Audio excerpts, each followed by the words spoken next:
est-ce que vous avez envie de devenir mu'tazilite? Je veux vos avis.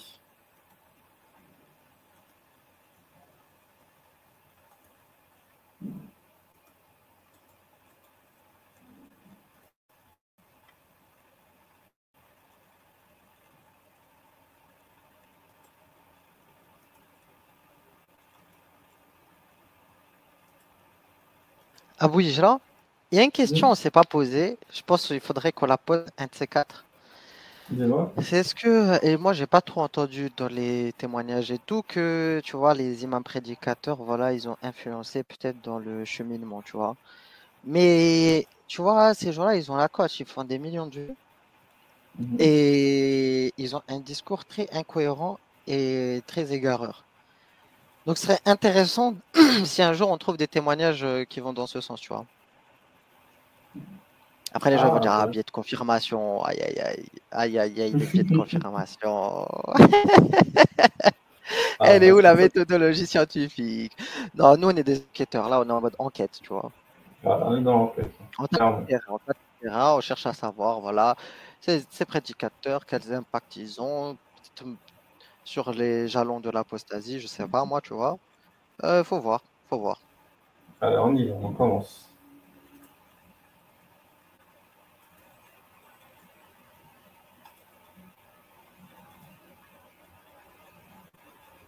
Allah dit dans le Saint-Coran, dans la sourate Yusuf, alayhi salatu wassalam, فَإِنْ كَانَ قَمِيصُهُ قُدَّ مِنْ دُبُرٍ. Vous connaissez tous l'histoire, Yusuf qui a subi de la part de celle qui l'a plus ou moins pendant des années protégé, qui l'a nourri, Mra'atul Aziz, la femme du puissant, celui qui dirigeait. Yusuf alayhi salatu wassalam, va subir un harcèlement sexuel et il va essayer de se protéger, de se défendre. Et ça va se terminer avec quoi? Ça va se terminer avec un flagrant délit où cette femme accuse injustement Yusuf de l'avoir harcelé et Yusuf rejette l'accusation. Une tierce personne va entrer dans le débat et apporter une preuve indiscutable que Yusuf est victime. Abou Hijra, La preuve, c'est quoi? C'est nous allons. Ouais, vas-y, dis-moi. est-ce que tu crois que c'était des accusations islamophobes à cette époque-là? Ah, excellent. Ah oui, très Non, mais c'est possible. vrai, c'est des C'est possible. accusations islamophobes, tu vois. Ils ont Moi, je voulu pense que détruire le... Pharaon est Ils ont... premier islamophobe. Bah oui, ils ont voulu détruire le plan d'Allah. Ouais, Certes, ils ben, n'étaient pas au courant que Allah était le maire des stratagèmes, tu vois. il se rappelle. Ouais, ça. Observer, dit-il, la chemise, la tunique de Youssouf. Si elle est arrachée par derrière, c'est bien la preuve qu'il fuyait cette femme. Par contre, si elle est arrachée par devant, c'est la preuve qu'il voulait se jeter sur elle et qu'elle s'est défendue. La Hijra, réalité, l'observation.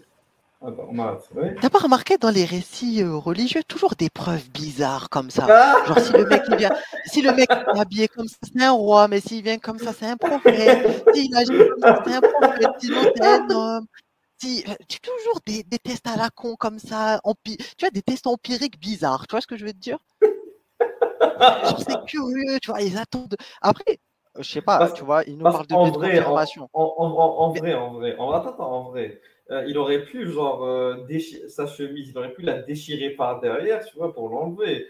T'en as qui enlèvent, par exemple, leur vêtement par devant, t'en as, je sais pas, quand tu retires ton t-shirt, t'en as qui le tirent par devant, et t'en as qui le retirent par derrière, tu vois, c'est deux méthodes différentes. Ben, peut-être que lui, il aurait pu déchirer sa propre chemise pour se jeter sur elle, genre en mode il se dénude. Ou je sais pas. En fait, je suis désolé, il y a plein de manières de voir les choses. Eux, c'est bon. Ils te disent si c'est par derrière, c'est bon, c'est sûr. Il a voulu s'enfuir. Si c'est par devant, c'est sûr. Genre, pour eux, c'est binaire. Il n'y a pas d'autre manière de voir le monde. Ils sont limités, ils sont restreints. Tu vois, t'as raison. C'est bizarre comme concept, le truc. C'est soit l'un, soit l'autre. Il n'y a pas entre deux. Les preuves, c'est du factuel, ont permis d'innocenter Youssouf sur le champ. On sait comment ça va se terminer. Youssouf va quand même finir en prison. À cause de quoi? À cause de la pression, puisque le puissant de l'Égypte ne voulait pas passer pour quelqu'un qui ne défend pas sa femme, ne défend pas son honneur. Bref, ce qui est sûr et certain, c'est que ce qui a sauvé Youssouf dans cette histoire, dans un premier temps, ce sont des preuves indiscutables, c'est-à-dire des faits, l'observation. De quoi? De al-waqi', de la réalité. D'ailleurs, Sulayman alayhi salatu wassalam va faire la même chose avec l'histoire rapportée par l'imam al-Bukhari, où il y a eu un vol d'enfants, et puis la mère réelle donc, se plaint que sa voisine lui a volé son gosse. L'autre se défend en disant c'est le mien. Sulayman va trancher en disant bah, écoutez, puisque toutes les deux vous le réclamez, je vais le partager en deux et donner à chacune la moitié. La mère utérine, la mère réelle, préfère quoi? Préfère sacrifier son enfant, donc le laisser entre les mains de cette voleuse, de cette étrangère, mais au moins il sera vivant, que d'avoir la moitié d'un enfant mort. Et c'est là où Sulayman va comprendre que la mère réelle, c'est celle qui a pitié de son enfant. Fafahimnaha Sulayman. Allez, Sulayman a eu cette intelligence, il était perspicace, il était clairvoyant, il est parti de l'analyse. Ouais. Allez, je vais faire le mec qui fait chier. Et si la mère, elle était psychopathe et qu'elle en avait rien à foutre de son enfant, on fait comment? Ah, il l'avait pas vu celle-là venir. Ah. Ah, toujours les mecs qui font chier avec les questions à la con. Regarde, en plus, regarde, s'il dit je pose des questions à la con, il y a bien des gens qui posent la question de quelle race était le chien dans la caverne? Est-ce que c'était un Doberman, un chien, un berger allemand, je sais pas. Mais là, moi, je pose la question, mais qui vous dit que vraiment elle avait l'empathie pour son enfant? Parce que eux, ils partent du principe que chaque mère, toute mère, elle a de l'empathie envers son enfant, instinct maternel. Mais il y a des gens qui naissent avec des anomalies génétiques. Et ces anomalies génétiques, a priori, c'est dû de la volonté d'Allah. Ah oui. Donc, qui vous dit que dans cette épreuve, il pouvait y avoir un biais? Vous n'en savez rien. Et nous aussi, on n'en sait rien. C'est des spéculations, tu vois. Mais, puisqu'on peut spéculer avec eux, soit dans le champ des possibles, c'est une possibilité rationnelle, tu vois. Comme l'autre dirait. Donc, on est là pour faire chier et ramener la petite bête aussi, des fois, tu vois. Exactement. Continue. De l'waqi', de la réalité, il a observé les deux femmes, il a vu sur les traits des visages de ces deux femmes quelle est celle qui était sensible à la mort de l'enfant, de celle qui ne l'était pas. Allah dit dans le Coran, Sulayman a eu l'intelligence, al-fahm. De quoi? De l'waqi', de la réalité. Pourquoi? Pour apporter un jugement qui était juste. C'est pour cela le grand imam Ibn Qayyim al-Jawziyya, dans son livre I'lam al-Muwaqqi'in an Rabbil Alamin, c'est une encyclopédie de jurisprudence islamique où, alors rapprochez-vous, serrez-vous, parce qu'il y a toujours un problème de place, Allah yabarak fikoum.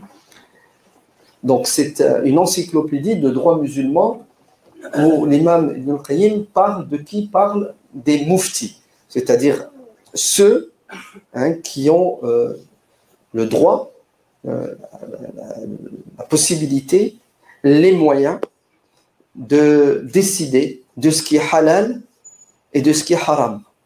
Il les appelle ceux qui signent à la place de Dieu, c'est-à-dire ceux qui font des fatwas. Donc, dans I'lam al-Muwaqqi'in, le tome numéro 1, page 87-88, l'imam Ibn al-Qayyim dit que il n'est pas permis au mufti. Attends, oui. C'est peut-être la première fois que j'entends Hassani Hussein donner une source. Donc vrai, ça, c'est là, on va aller chercher lire parce que là c'est intéressant. Je ne sais pas si là il y a des gens qui sont dans le live qui ont cet ouvrage à disposition et tout. Les gars, si vous avez, n'hésitez pas à partager. Comme ça, on va vérifier les dires de Hassan. À chaque fois, on se plaint qu'il n'y a pas de source. Pour une fois, il y en a. On va essayer de faire tout notre possible pour essayer d'obtenir cette source. Voilà.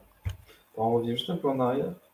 87-88, l'imam Ibn al-Qayyim dit qu'il n'est pas permis au mufti, donc le mufti c'est celui à qui on pose une question, est-ce que ça c'est halal ou haram? Donc il n'est pas permis au mufti de répondre, donc de décider de ce qui est halal et haram, s'il ne maîtrise pas al-waqi', la réalité. C'est-à-dire, il ne suffit pas d'avoir des connaissances théoriques. C'est-à-dire, il ne suffit pas de connaître le Coran, le texte, la tradition, la sunna, d'avoir l'héritage, ouais, jurisprudentiel, islamique, pour être un mufti habilité à apporter la bonne fatwa.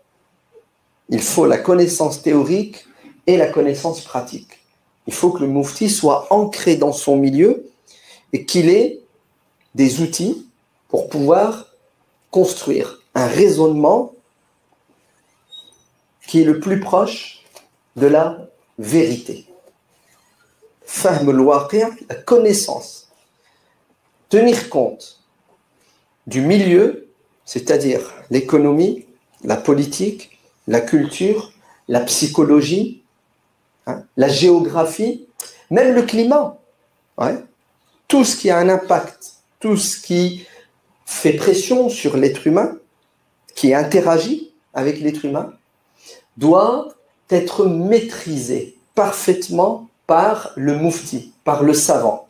Sinon, sa fatwa est caduque. Hein, elle est à côté de la plaque. Elle ne sera pas en concordance. Avec quoi? Avec les objectifs de la religion. Car la religion nous permet d'atteindre des objectifs définis par Allah. Et vous savez tous que l'objectif principal de cette religion, c'est la réussite spirituelle, psychologique et matérielle sur terre et dans l'au-delà. La réussite, elle est spirituelle et matérielle sur terre et dans l'au-delà. Dans l'au-delà, le paradis est aussi matériel. Ce n'est pas un paradis virtuel, c'est du matériel. On boit, on mange, on dort, ou on brûle, etc. Donc, c'est ça l'objectif. On brûle, ah oui, on brûle pour l'enfer. Mais il n'a pas précisé en baise. Ça, il a pas voulu. Pourtant, c'est le réel. C'est dans ça dont on parle le plus. Voilà. L'objectif du din. Pour atteindre cet objectif, il faut la maîtrise du texte et la connaissance parfaite du contexte dans lequel la religion va être articulée. C'est-à-dire, le din, ce n'est pas pour les anges qui vivent dans le ciel, qui n'ont pas de passion et qui ne subissent pas de pression.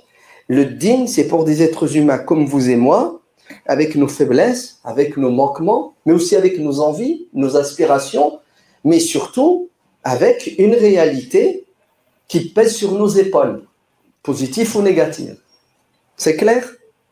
Je résume. Ibn Qayyim al-Jawziyya a dit, le mufti, donc celui qui décide de ce qui est halal et haram à la place de Dieu, à la place de son prophète, parce que vous savez tous que le Coran c'est 6236 versets, les hadiths du prophète alayhi salatu wassalam, à tout casser c'est 10 000 hadiths, mais la plupart ne parlent pas de halal et de haram. Donc le halal et le haram c'est une question d'actualité. Et tous les jours on soulève des problématiques, on pose des questions. À qui on va les poser? À Dieu? Au prophète? Non. Ah, donc du coup, il est en train de dire que la législation, elle revient pas que à Dieu et son prophète. La législation, elle revient à des êtres humains qui ont une connaissance empirique des choses. Donc là, il est en train de contredire ceux qui disent non, mais la législation, c'est que le prophète qui légifère, c'est que Allah qui légifère. On n'a pas le droit de légiférer. En gros, nous, on ne suit pas la religion des hommes, on suit la religion d'Allah. La jurisprudence, elle vient d'Allah, c'est Allah qui décide. Ben non, on voit très bien que le prophète, il est mort. Allah, il est aux abonnés absents. Donc, qui légifère? C'est des hommes, c'est des êtres humains, c'est des mouftis. Il faut arrêter de dire que c'est Allah qui légifère et que c'est le prophète qui légifère. Bon, là, il va essayer de dribbler pour essayer de concilier les deux positions. Mais voilà. Donc, en fait, il y a deux positions qui se démarquent. Tu as des gens qui veulent te dire on reste avec les fatwas d'avant et on ne bouge pas de là. Et là, les gens qui maintenant, ils te disent non, mais en vrai, on ne peut pas. Il faut bien commencer à faire du ijtihad. On ne peut pas juste vivre avec des règles d'il y a 4000 ans, d'il y a 1400 ans. Ce n'est pas possible. OK. Nous les posons à des êtres humains, c'est-à-dire des gens qui ont hérité du savoir, Coran et Sunna, et qui vont faire une analyse de ce savoir dans le virtuel. Non, dans le réel. Bah Et oui, est-ce dans que le le réel virtuel. doit... Donc là, il Ah est oui. contre le faire spéculatif. Il ne veut pas, Ouais, lui, oui. du fait spéculatif. Le problème, c'est que ça existe en islam, le faire spéculatif. Donc là, il est contre les gens qui ont fait du faire spéculatif, qui ont parlé des sirènes, qui ont parlé de je sais pas quoi, voilà, qui ont parlé de en cas de guerre, est-ce qu'il faut manger, cannibalisme, etc. Voilà. Ah, ça, c'est qui ont parlé de est-ce qu'on peut manger, parce qu'il y a dans Nawawi, on a lu l'ouvrage dans Nawawi, un ouvrage de fer dans Shafi'i. Donc, Nawawi te dit si jamais une femme et une chèvre ont un enfant ensemble, une chèvre, un bouc ont un enfant ensemble, ou si un homme enfante une chèvre, est-ce que si ça marche, évidemment, parce qu'on sait que ça marche pas, mais on va dire que si ça marche, qu'est-ce qui se passe? Ben, est-ce qu'on a le droit de manger l'enfant ou pas? Ouais, parce que l'enfant, c'est une sorte d'hybride bizarre. Ben, tu vois, ils s'en posaient la question de savoir si c'était halal de manger le rejeton. Ben, ça, c'est du fait spéculatif, puisque ce n'est pas un cas pratique qui s'est passé et auquel les jurisconsultes ont dû répondre.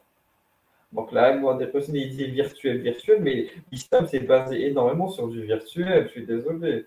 La majorité des ouvrages du jurisconsulte, ils ont, bien sûr, le chapitre des adorations, le hajj, le ramadan, blablabla. Ils ont les chapitres sur la gouvernance, donc l'imama, sur le djihad et tout. Mais il y a tout un chapitre sur, sur qu'est-ce qu'il faut faire dans tel cas, dans tel cas, dans tel cas, qui n'a jamais existé. C'est que du spéculatif. Que du spéculatif. Des livres, des tomes et des tomes de jurisprudence spéculative sur plein de sujets bizarres. Plein de sujets bizarres. Si ta femme, elle meurt, mais qu'elle meurt en mer, est-ce que si tu la repêches, tu peux faire ça? Que des trucs bizarres. Il faut comprendre. Dès qu'il nous parle de réel, le problème, c'est que le patrimoine islamique est gorgé de virtuel, rempli, déborde de virtuel. Voilà. Les mouftis, ils ont plus passé leur temps à parler de cas hypothétiques que de cas concrets. Oui, je veux dire un peu. Non, mais tu as résumé la situation. Hein. Catastrophique. avoir un impact sur eux, bien entendu qu'ils doivent tenir compte du réel. Car s'ils ne tiennent pas compte de la réalité dans laquelle les êtres humains vivent, leur fatwa est nulle. Elle est non avenue. Elle ne fonctionne pas, elle ne marche pas, elle n'est pas bonne. Ce n'est pas moi qui le dis, hein, c'est Ibn Qayyim al-Jawziyya qui le dit dans le tome numéro 1, page 87-88. Et il donne des exemples. Prenons quelques exemples. Posons la question à un savant, d'accord, un moufti, est-ce que la cigarette c'est halal ou haram? Le savant n'a pas le droit de répondre à cette question s'il ne consulte pas les pneumologues, les cancérologues. Pourquoi? Parce qu'il doit connaître l'impact, il doit savoir parfaitement l'impact de la cigarette sur la santé physique, mais la santé économique. Si jamais le savant répond à la question sans avoir consulté les spécialistes, à moins qu'il le soit lui-même, hein, qu'il soit moufti et cancérologue, pneumologue, sa fatwa est non avenue. Elle est nulle. Elle ne marche pas, dit Ibn Qayyim al-Jawziyya, parce qu'il ne connaît pas. Il ne sait pas ce que c'est que la cigarette. Il va parler. Mais dans ce cas-là, les Uthaymeen et compagnie, ils sont HS, mec. Ah, totalement. Ils sont pas au top. En fait, le problème, il est là. Nous, on a déjà dit, ok. Hassan Hussein nous a donné une source par rapport à la fatwa. Ok. Par rapport au jurisconsulte, tout ça. Ok, d'accord, non avenu, il n'y a pas de souci. Mais la question, qui peut être jurisconsulte? Il te dit, il faut maîtriser le contexte, je sais pas quoi. Mais aujourd'hui, en 2023, quelle discipline il faut pour un mujtahid faire des fatwas? Quelle science? Quelle science dure? Quelle science profane? Quelle science religieuse? Tu vois? Et il n'a pas précisé ça, par contre. Ah, c'est vrai. C'est vrai, c'est vrai. Sans connaître la réalité de la cigarette. C'est pour ça ceux qui, il y a 100 ans, il y a 200 ans, il y a 300 ans, qui ont dit que la cigarette est makrouh. Makruh, ça veut dire détestable. Détestable. Ça veut dire il vaut mieux éviter. Hein. C'est pas haram, mais laisse tomber. En sachant que certains disent non, non, non, c'est halal, il n'y a rien qui l'interdit. Ces savants, ou plutôt les fatwas de ces savants-là, sont périmés, obsolètes. Parce qu'en 2019, on sait ce que c'est que la cigarette et on connaît les impacts négatifs de la cigarette sur la santé de l'homme. À la lumière de ces connaissances scientifiques, la cigarette ne peut être que haram parce que aussi bien le Coran que la Sunna nous disent que nous n'avons pas le droit de nous détruire. وَلَا تُلْقُوا بِأَيْدِيكُمْ إِلَى التَّهْلُكَةِ وَلَا تَقْتُلُوا أَنفُسَكُمْ. Ne vous détruisez. On n'a pas le droit de se donner la mort, même lentement. On doit préserver la machine que Dieu nous a donnée gratuitement qui s'appelle le corps. Donc vous voyez que si tu ne connais pas la réalité, la fatwa, elle est obsolète. Je vais donner un deuxième exemple. C'est le converti. Oui, Il est musulman, alhamdulillah. Son père n'est pas. Oui. mais au-delà de la fatwa là, et tout, si par exemple, c'est intéressant. Si par exemple on prend le cas du hadith de l'urine du chameau, on peut voir les choses sous deux angles. Soit, il y en a, ils ont, comme c'est, tu vois, nous on dit c'est catastrophique et tout, il y en a, ils ont essayé de prouver que c'était bénéfique, thérapeutique, tu vois. Bon, on a prouvé qu'il n'y a rien. Enfin, on a prouvé, ils ont prouvé, moi je sais pas, de toute façon, c'est pas un argument, j'en sais rien, tu vois, s'il y en a qui veulent boire de la pisse de chameau, allez en Arabie Saoudite, ils vendent ça en canettes, hein. Il y en a qui boivent des bières, il y en a qui boivent des canettes de pisse de chameau, qu'est-ce que tu veux que je te dise? Il faut bien qu'il y ait un marché pour tout. S'il y a des gens pour acheter cette merde, qu'est-ce que tu veux que je te dise? Mais dans tous les cas, ils n'ont pas réussi à trouver une quelconque vertu thérapeutique. Bon, ok. Est-ce que sur cette base-là, il va rejeter le hadith, par exemple, Hassan et Hussein? Est-ce que la méthodologie, c'est de dire, à l'aune des connaissances scientifiques, on va rejeter ou non des hadiths? Je sais pas, peut-être, c'est ça la nouvelle méthode, tu vois. C'est un peu comme Ousmane Timera, peut-être qu'on a un nouveau principe. C'est vrai. Pas musulman. Son père décède et il laisse un héritage de plusieurs millions d'euros. Il questionne le Mufti. Le Mufti lui dit haram, tu n'as pas le droit. C'est quoi? Attends, quand même, dans le cadre hypothétique, il a quand même parlé d'un mec héritage millionnaire, hein, comme si c'était le cas vraiment le plus banal, commun, tu vois, le plus commun, le plus banal, le plus anodin. le mec, il doit être dans une mosquée du 9-3, mec, maximum, les gens, ils sont propriétaires, tu vois, sans dénigrer le 9-3, tu vois, mais voilà, s'il y avait des millionnaires, ça se saurait. Et voilà, donc il nous parle d'un cas hyper hypothétique. Je sais pas. En fait, je sais pas pourquoi il ramène de la frustration dans le cœur des croyants. débat, tu vois. Voilà, je sais pas, mec, tu vois, tu parles de millions d'euros. Tu vois que ça soit Hassan, que ça soit, je sais pas, d'autres imams, toujours millions d'euros, millions de Hassanettes, millions de trucs. Tranquille, les gars. Parle d'un héritage, voilà, cadre truc. Est-ce que c'est halal, haram, tout simplement, pas pourquoi vouloir donner des montants? Moi, je comprends pas. Sur ce que tu as dit tout à l'heure. En fait, le problème Après, d'un certain côté, il a raison, mais je suis désolé. Il faut comprendre un truc. C'est que quand on dit la cigarette, blablabla, ça peut être considéré comme halal et tout, c'est parce qu'en fait, c'est votre méthodologie qui veut ça. Vous avez une méthodologie, chez les sunnites, enfin, on va dire, dans la jurisprudence islamique sunnite, il y a différentes approches méthodologiques. Il y en a qui sont littéralistes, qui refusent de faire l'analogie, ou qui vont essayer de restreindre, comme les zahirites. Il y en a qui vont littéralement refuser, il y en a qui vont restreindre l'analogie, comme les hanbalites. Le Shafi'i aussi n'aime pas trop l'analogie, il réprouve ça. C'est pour ça qu'il a condamné l'istihbab c'est un principe sunnite qu'ont élaboré les hanafites. Voilà. Donc le problème, c'est que chez vous, vos savants de référence, ils n'aiment pas trop commencer à faire de l'analogie à partir de ce qui est déjà connu. Et comment ça se fait que maintenant on interdit la cigarette? On n'avait pas la cigarette à cette époque-là. Il n'y a pas de hadith qui interdisent clairement la cigarette. Ok? On fait l'analogie avec l'alcool, parce que quand ce qui nuit à la santé, donc est haram. Oui, mais le problème, c'est que ça reste une analogie. Et si on suit beaucoup de vos, je ne vais pas dire la majorité, mais beaucoup de vos savants de référence, il faut restreindre l'analogie, il ne faut pas l'utiliser juste comme ça. Donc, le problème, c'est que Hassan, bon, là, dans l'exemple de la cigarette, allez, on peut accepter l'analogie parce que là, maintenant, on a établi clairement que ça impacte la santé. Mais dans d'autres cas, c'est pas aussi clair que ça. C'est pas du tout aussi clair que ça. Tu parles d'empirisme et tout, mais l'Allahisme, il te dit que, ok, empiriquement, si tu veux, il y a ça, il y a ça, il y a ça, mais si le prophète l'a rendu halal, c'est halal. Mais si le prophète l'a rendu haram, c'est haram. Tu vois, par exemple, ouais, si on dit maintenant, le porc, ok, on peut le prouver, on peut le prouver. Le porc, bien traité, bien élevé, avec sa viande, tu vois, bien conservée, etc. Il n'y a aucun risque qui est de potentiel parasite transmis par la viande de porc. Aucun. Bien cuisiné, c'est hyper bon. Voilà, il n'y a pas de problème au niveau, à un niveau bactériologique. Voilà, rien du tout. Si tu le manges, tu es en bonne santé.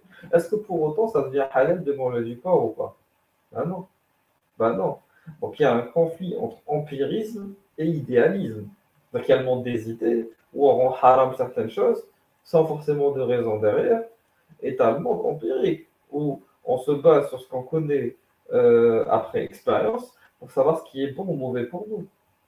Donc désolé Hassan, là tu nous sors que des exemples qui vont dans ton sens, mais moi je peux te citer plein d'exemples qui ne vont pas dans ton sens, et tu ne sauras pas y répondre.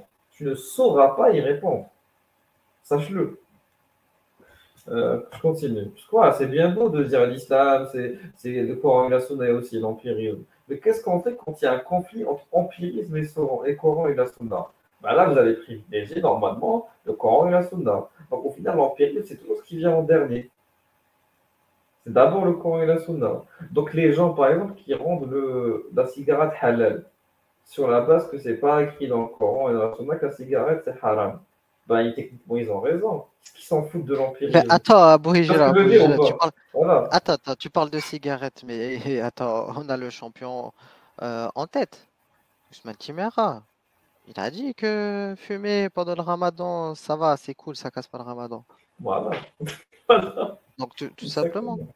Faudrait juste retrouver l'article, mais tout simplement. Tu vois, donc moi ça me fait rire l'empirisme et tout, le moufti, il vit avec le matériel, il prend en compte le matériel, il n'est pas que dans le monde virtuel et tout. Oui, mais en fait, la méthodologie Allah, c'est d'abord le virtuel et ensuite, si vraiment on a le temps, si vraiment on a envie, on prend en compte un peu le matériel. Voilà. C'est d'abord le virtuel, c'est d'abord Momo et le prophète, Momo et Allah. Et après, on va voir si potentiellement on peut intégrer le matériel. Voilà. Bon, on continue. Alors, on revient sur le cas hypothétique. Attends, je reprends juste un peu. Voilà. Pas musulman. Son père décède et il laisse un héritage de plusieurs millions d'euros. Attends, on reprend. Ce n'est pas la réalité, l'ouaqi'. Vas-y. La fatwa, elle est obsolète. Je vais donner un deuxième exemple. C'est le converti. Ok. Il est musulman, alhamdulillah. Son père n'est pas musulman. Ok. Son père décède et il laisse un héritage de plusieurs millions d'euros.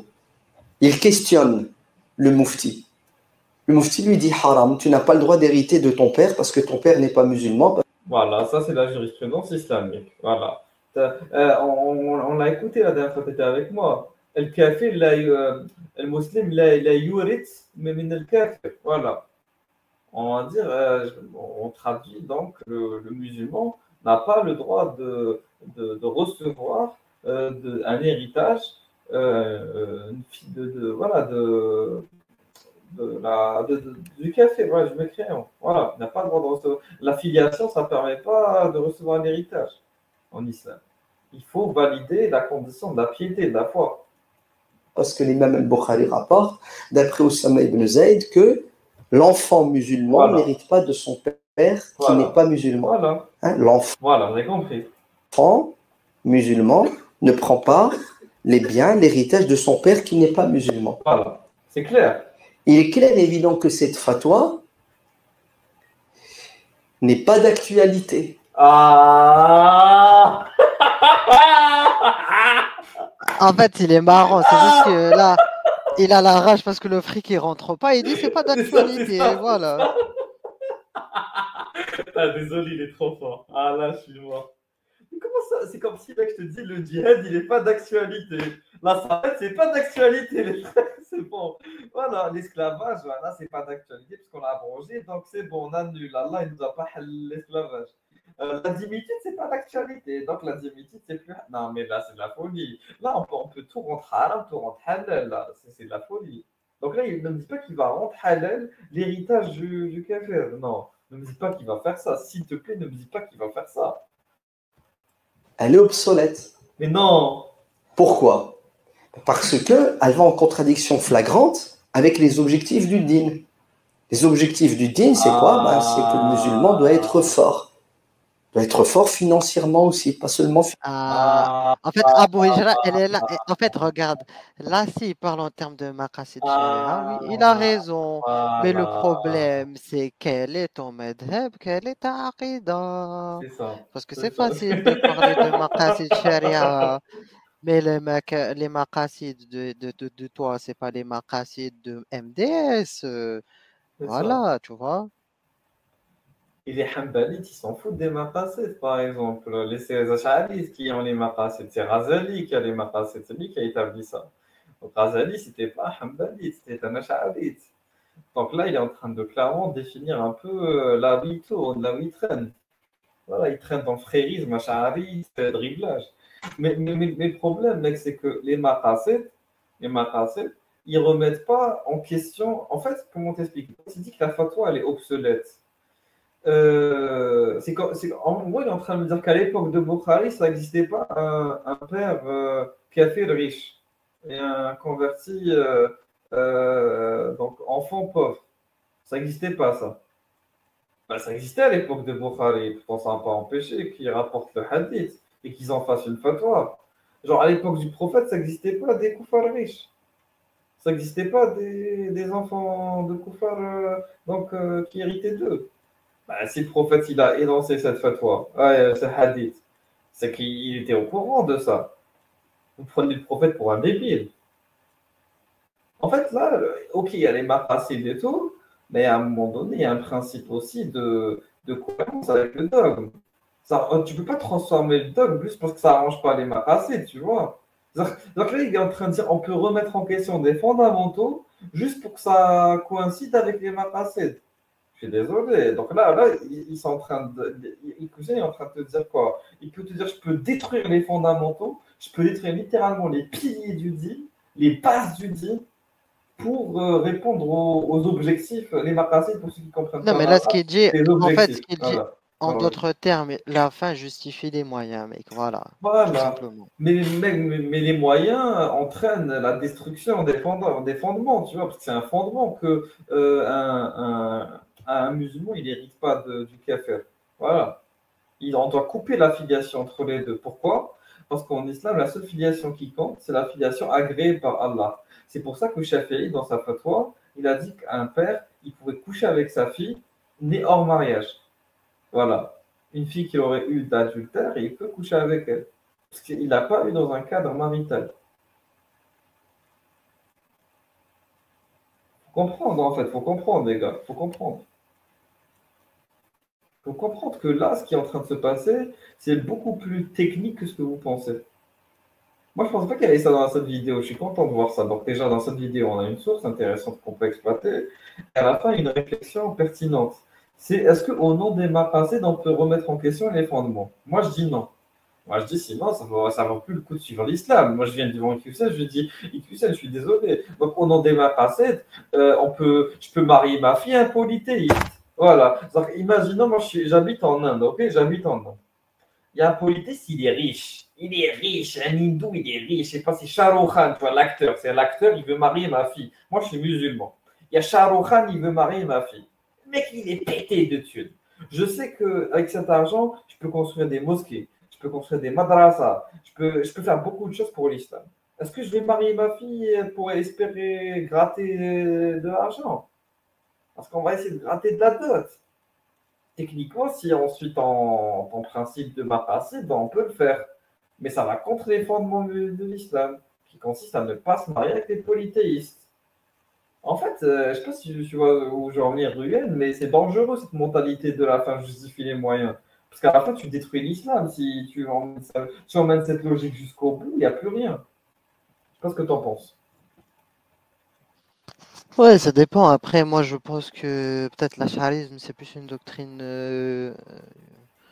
En fait, religio-politique, c'est ça. En fait, tu je vois, comprends que que Charlie, c'est pas une religieux, tu doctrine. vois. C'est ça, c'est ça. En fait, ah, attends, il y a. Attends, j'appelle. Enfin, il y a Yanis qui est là. J'ai envoyé un lien. Ah, lui, il aime bien ce genre de truc. Il va nous. Il va, il va pouvoir réagir aussi. Attends 2 secondes. Je t'envoie le lien. L'akh, l'akh Moufti.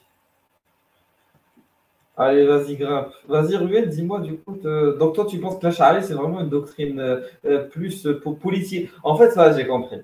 On peut dire que l'ash'arisme, c'est un mouvement, on va dire, c'est un courant musulman, politico-religieux, et que, par exemple, le hanbalisme ou l'atharisme, c'est un mouvement religio-politique. Ok? C'est plutôt, moi, je comprends, donc c'est comme ça. En gros, on va privilégier la religion sur la politique. Alors que pour les Ash'arites, on va privilégier la politique sur la religion. Moi, c'est vraiment comme ça que je le vois. Qu'est-ce que tu en penses? Ouais, c'est une bonne formule, je pense. C'est une Allez, bonne Yanis, synthèse. viens. Yanis, je te laisse 10 secondes et après, tu ne pourras plus jamais venir. Enfin, pour aujourd'hui. Alors, je compte. 1, 2, 3, 4, 5, 6, 7, 8, 9. Allez, 9, 975, 985, 9, 200, 9, 201, 9, 202. Tu vois, là, je fais du dribblage en live, tu vois. 9, 203, 9, 204, 9, 205. Allez, allez, Yannis, s'il te plaît, viens, parce que là, on va pas t'attendre pendant 10 ans. Ah, elle est où, Yanis? Ah, je t'ai envoyé 10 000 liens dans le live. Viens, bon, non. Bon, il veut pas monter, c'est pas possible. C'est intéressant parce que lui aussi, il aime bien les sujets de fer. Euh, ça anime, ça se voit que c'est pas toi qui tiens le live en fait. J'ai pas le temps en fait, moi. Il est pas tard pour toi, il est tard pour moi. Moi là, je suis depuis 2 heures en live. J'ai envie de manger, j'ai envie de faire des choses dans ma vie. Je vais pas rester en live pendant 10 ans. Ah voilà, c'est bon. Salut. Salut. Salut, c'est marrant, Régulus. À chaque fois que tu lui demandes, c'est le seul gars, quand tu lui demandes le lien d'un live, il te met de ses coups de pression à chaque fois, même par message privé, tu sais.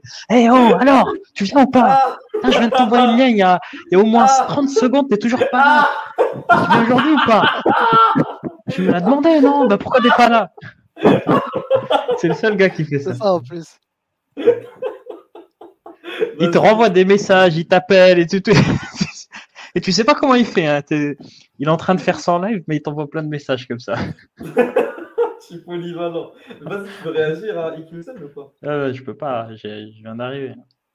Ah, tu n'as pas suivi l'affaire? Non, non. Attends. Je vais te faire réécouter le passage de l'héritage. Allez. De ses connaissances scientifiques, la cigarette ne peut être que haram parce que aussi bien le Coran que la Sunna nous disent que nous n'avons pas le droit de nous détruire. Ne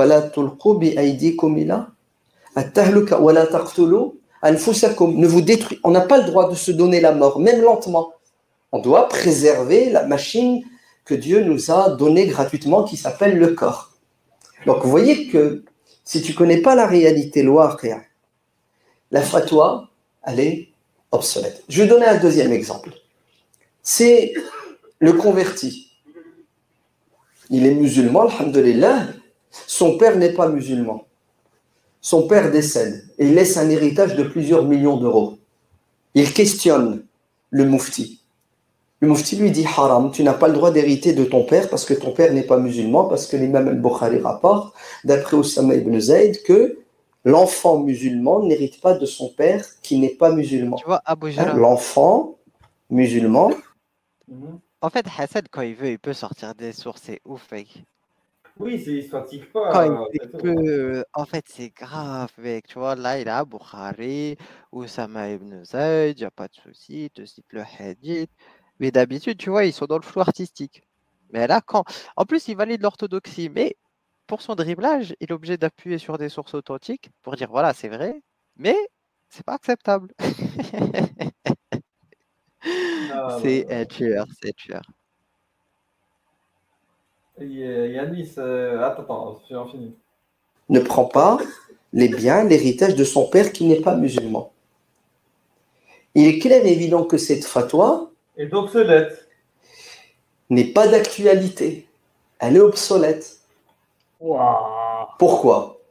Parce qu'elle va en contradiction flagrante avec les objectifs du dîn. Les objectifs du dîn, c'est quoi? C'est que le musulman doit être fort. Doit être fort financièrement aussi, pas seulement physiquement et spirituellement. C'est que du positif. Il y a la maslaha, il y a l'intérêt. Ah, la maslaha. Il est fort, franchement, il est fort. Il maîtrise Ah, mais les concepts. c'est incroyable parce que ce n'est pas une fatwa qu'il prétend obsolète. Bah oui. C'est un verset. C'est un verset du Coran. En fait, là, le verset dit littéralement vous n'héritez pas d'eux, ils n'héritent pas de vous. Et son argument, moi je veux bien, hein, je suis tout à fait d'accord. Et d'ailleurs, j'encourage les musulmans à faire de même pour vivre avec leur époque de contextualiser les versets, etc. Voilà, il n'y a pas de souci. Mais quel est le contexte, en quoi le contexte a évolué à l'époque? Je veux dire, il dit aujourd'hui il faut être fort, mais à l'époque aussi, d'autant Ouais, plus qu'à c'est l'époque, jamais. leurs parents étaient païens. Donc, leurs parents étaient païens. Donc là, tu avais une génération de papas païens, et souvent, en tout cas d'après la tradition, des jeunes convertis qui ont suivi le prophète et qui ont laissé leur papa à la Mecque. Donc voilà, c'était une situation. Et en plus, ils manquaient d'argent parce qu'ils voulaient faire la hijra. Donc ils étaient affaiblis. Donc hériter à ce moment-là, c'était juste après une hijra, c'était encore plus, ça aurait été encore plus utile que juste bah là, tu vis, tu fais ta vie en paix, t'es pas en guerre, t'as pas fait la hijra et tu as besoin d'argent, quoi. Et à la rigueur, ce verset, il était encore plus, il nous est moins utile aujourd'hui qu'à l'époque. Du coup, je comprends pas quoi l'évolution du contexte qui leur obsolète. On continue. Pas de mal à ce que tu prennes l'héritage de ton père qui n'est pas musulman. Au contraire, ça t'enrichit, 2 millions, t'arrêtes de travailler, tu fais une sadaqa à la mosquée, etc., etc. Donc pourquoi interdire quelque chose qui n'a pas lieu d'être interdit parce que concrètement, réellement, il n'y a rien de négatif?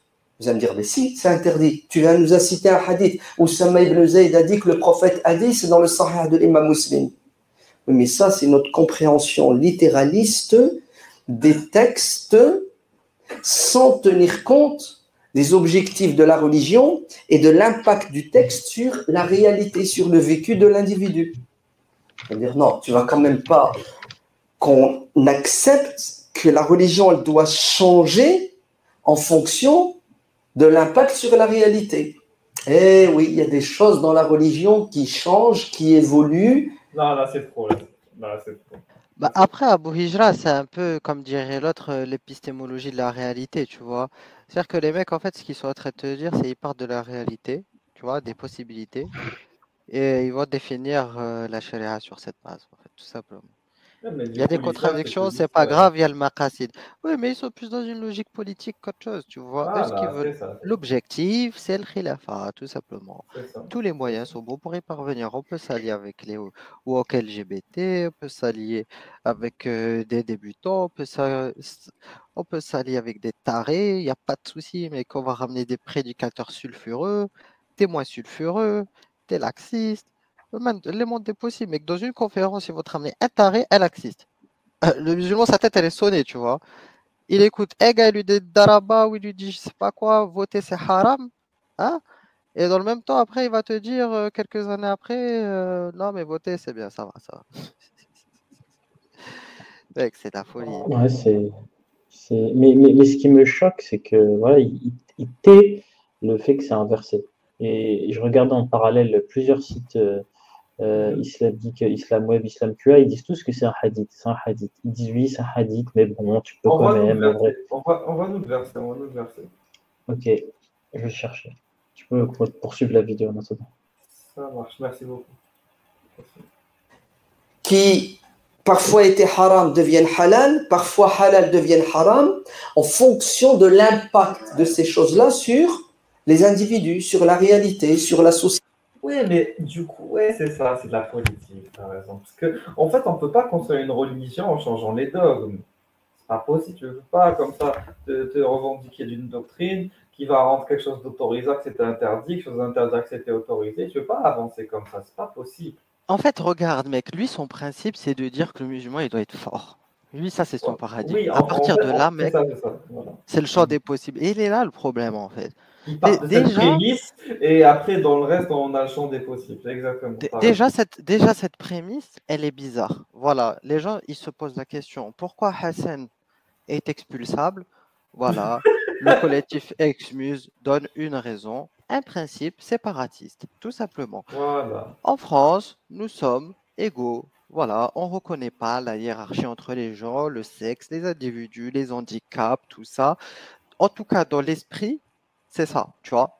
Si tu veux venir remettre en cause ce fondement, il n'y a pas de souci. Il faut juste venir le dire. Tu dis, voilà, moi, ce fondement d'égalité, ça ne m'intéresse pas. Moi, ce qui m'intéresse, c'est que le musulman, il soit fort. Tout simplement. Ça y est, il faut venir, il faut l'assumer, il n'y a pas de souci. Comment il s'appelle? Ou sinon, tu dis... Franchement, il est fort. Ouais. Ou sinon, tu dis la dimitude, ou sinon, tu dis, je sais pas, tu vois comment tu vois les choses. Bien sûr, tu peux pas parce que la loi. Donc, qu'est-ce que ça veut dire en fait? Ça veut dire que il y a des textes qui sont passés sous silence en fait. Il y a une omerta des textes. C'est ça qui se passe in fine. On leur reproche un double discours. Ils tortillent dans tous les sens. Mais je suis désolé, ceci explique cela. Mais regarde, mec, il y a une solution très simple. Si Hassan et Hussein vraiment ils voulaient propager le truc, il fait sa hijra, il se met dans un pays tiers, hein, qui ne fait pas l'extradition, je ne sais pas. Il fait un prêche, ni vu ni connu, il expose les choses et puis basta. S'il dit des choses depuis l'Algérie ou je ne sais pas, peut-être il va être juste interdit de territoire français, tu vois. Mais c'est tout. C'est vrai. On continue. Société, bien sûr.